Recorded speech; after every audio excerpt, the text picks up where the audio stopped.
दुर्गापुर में अवैध टोटो परिचालन का विरोध। ऑटो मिनी बस परिसेवा बंद, यात्रियों को परेशानी। दुर्गापुर में अवैध टोटो चालकों की मनमानी और धड़ल्ले से अवैध परिचालन के कारण दुर्गापुर में वैध ऑटो और मिनी बस चालकों ने विरोध स्वरूप अपनी सेवाएं बंद रखी। इस कारण शहरवासियों को काफी परेशानी का सामना करना पड़ा। स्थानीय लोगों के अनुसार बिना परमिट के टोटो चालक सड़कों पर बेरोक टोक यात्रियों को बैठा रहे हैं, जबकि ऑटो और मिनी बस चालक जो कि वैध परमिट और टैक्स के साथ चल रहे हैं, उन्हें यात्रियों की भारी कमी का सामना करना पड़ रहा है। टोटो परिचालन के कारण उनकी आय पर भी असर पड़ा है। विरोध के चलते पूरे शहर में ऑटो और मिनी बस सेवाएं आज ठप रही, जिससे दफ्तर जाने वाले कर्मचारियों, छात्रों और आम यात्रियों को काफी मुश्किल का सामना करना पड़ा। इसके अलावा बाजार और हाट इलाकों में टोटो की अधिकता के चलते सड़कों पर भीषण जाम की स्थिति भी बनती जा रही है। स्थानीय परिवहन संगठनों ने प्रशासन से मांग की है कि बिना परमिट चल रहे टोटो वाहनों के खिलाफ कड़ी कार्रवाई की जाए, ताकि सड़कों पर अनुशासन बहाल हो सके और वैध परिवहन सेवाओं को नुकसान से बचाया जा सके। टाइमिंगे করতে হয়, দিয়ে বা জবাব দিতে হবে, হয়তো নাও অ্যাটেন্ডেন্স হতে পারে। মানে কোনো জায়গায় কর্মরত আছেন? আপনার নাম? কোথায় কাজ করেন? হ্যাঁ, এই ব্যাপারে আর কোনো কিছু আমরা আর কিছু হটবো না, যে দেখবো, আলোচনা করবো, এই ধরনের আর কোনো কিছু করা যাবে না, তাই তো?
কোনো মিনি বাস কোনো টোটো কিছু চলবে না, তার কারণ হচ্ছে অটো টোটো মানে কোথাও না কোথাও যা করছে, মানে বাসটাকে ডিস্টার্ব করছে।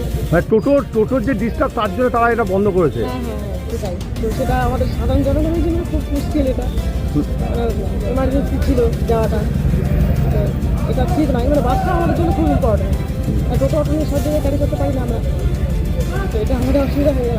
মানে আজকে এদের দাবি যে টোটোর জন্যে অটো এবং মিনি বাস দুজনাই বন্ধ রেখেছে। হ্যাঁ, টোটো এত বেড়ে গেছে, এত অসুবিধা হচ্ছে তাদের, তার জন্য। এটা কীভাবে দেখছেন? ঠিক নয়, মানে দেখুন, যেটাই যে ফ্যাসিলিটি দিচ্ছে সেটা আমাদের সাধারণ মানুষের জন্য খুব কষ্ট, আর এটা বলবো না অসুবিধা।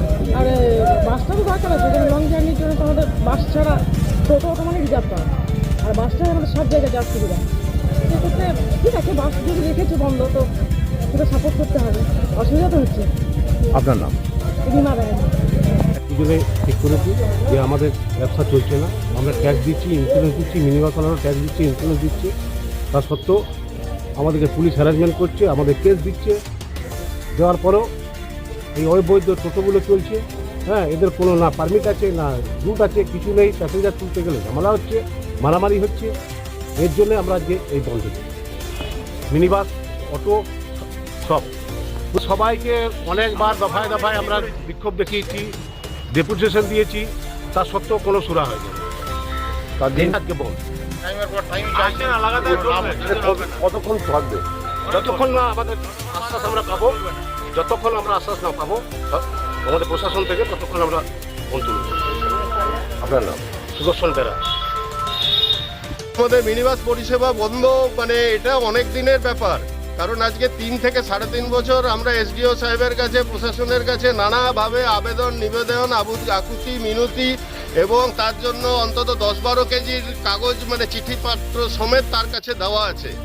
যতবার যায় সে প্রতিবারই বলে যে এই সমস্যার সমাধান করছি, এইটার একটা পার্মানেন্ট হবে, এই হবে। তো এই করতে করতে আজকে 3.5 বছর পার করলো। এরপরে যেটা লাস্ট একটা কথা হলো, সৌরভবাবুর সাথে আমাদের এসডিও এবং তার সাথে নরেনবাবুও ছিলেন আমাদের জেলা সভাধিপতি। তো এর দুজন এবং এসডিও অফিসে আমাদের মিনিবাসের মালিকরা সবাই মিলে একটা আলোচনা হলো, টাইম নিল যে 2 মাসের মধ্যে একটা সুষ্ঠু ব্যবস্থা যাতে সবাই সহাবস্থান থাকে তার একটা করবেন। তো এই যে 2 মাসটা পার করে আজকে মোটামুটি 2.5 মাস হতে চললো। তো কাকস্য পরিবেদনা, কোনো কিছুই মানে কাজে কিছুই বোঝা গেল না। এবং দিনের পর দিন আমাদের স্টাফরা বেতন পাচ্ছে না, এমন হচ্ছে যে তাদের বলতে হচ্ছে যে 200 টাকা আজকে কম নে। তো এটা 1 দিন 2 দিন সম্ভব, দিনের পর দিন সম্ভব নয়। সেকেন্ড হচ্ছে বাসের ড্রাইভারের আপনার একটা লাইসেন্স ফি, প্রত্যেকটা গাড়ির লাইসেন্স, সিএফ, মেনটেনেন্স, ইন্স্যুরেন্স, মানে কি হারে যে বেড়ে গেছে, বাড়ছে প্রতি বছর নতুন নতুন করে, চিন্তা করার বাইরে। ঠিক আছে, তো এখানে শ্রমিকরা মালিকরা যৌথভাবেই আমরা মানে আজকে এই সমস্যায় পড়েছি আর কি, যে আর টিকে থাকার লড়াইয়ে আর টিকে থাকতে পারছি না। এই ব্যাপারে জানানোর পর এইভাবেই আমরা আজকে তো দাবিটা হচ্ছে যে মিনিবাস চলার পিছনে মিনিবাসের কি হচ্ছে, আপনারা যদি একটু লক্ষ্য করেন যে সামনে আমাদের মেন সমস্যা হচ্ছে অনিয়ন্ত্রিত টোটো এবং অটো। এবং আপনার এত অটো বাড়ছে ডেইলি 50টা 100টা করে টোটো, যে এদের অত্যাচারে আমরা একদম জর্জরিত। একদম একটা গাড়ি কোথাও দাঁড়াচ্ছে, সামনে একটা অটো, পিছনে একটা টোটো, একদম সাড়াশি মানে চেপায় পড়ে গেছি একদম। তো একদম মানে আমাদের রোজগার তলা নিতে একদম, এবং আমরা কোনোভাবেই আর গাড়ি মেনটেন্স করে চালাতে পারছি না। এটা না আছে ইন্স্যুরেন্স, না আছে রোড ট্যাক্স, না আছে ফিটনেস সার্টিফিকেট, না আছে আপনার মানে পলিউশন, না আছে কোনো কিছু, কিচ্ছু লাইসেন্সও তো নেই, লাইসেন্সও কোনো কিচ্ছু নেই, কাগজপত্র গাড়ির সেটাও নেই, কোনো কিছু নেই, কোনো কিচ্ছু নেই একদম। কোনো এরকম ইনসিডেন্ট অনেকগুলো, আপনারা সাংবাদিক, আপনাদের কাছে অনেক কিছু আছে, আপনারা দেখবেন যে এই বেনাচিদি বাজারে অটো উল্টে 3 জনকে নিয়ে গিয়ে হাসপাতালে ভর্তি করতে হলো, ওইখানে আরেকজনের ঠ্যাং ভাঙলো। আজকে আপনারা নিজেরাও বাজারে গেলে বুঝতে পারছেন, মোটরসাইকেল নিয়ে যাবেন, সামনে টোটো পা করে ঘুরে দিলেন। হ্যাঁ, মানে ঈদের সময় মানে আপনাদের গাড়ি ইন্স্যুরেন্স পায়, তখন আপনি দেখবেন এই তো কিছুদিন আগে ধুনা প্লটের খবর নিশ্চয়ই আপনারা করেছিলেন। হ্যাঁ, একটা সুন্দর ছেলেকে এমন জোরে মারলো, মানে সে ট্রেনে চলে গেল, মারা গেল। এগুলো এদের মানে কোনো কিচ্ছু নেই। এখন আপনারা কি চাইছেন?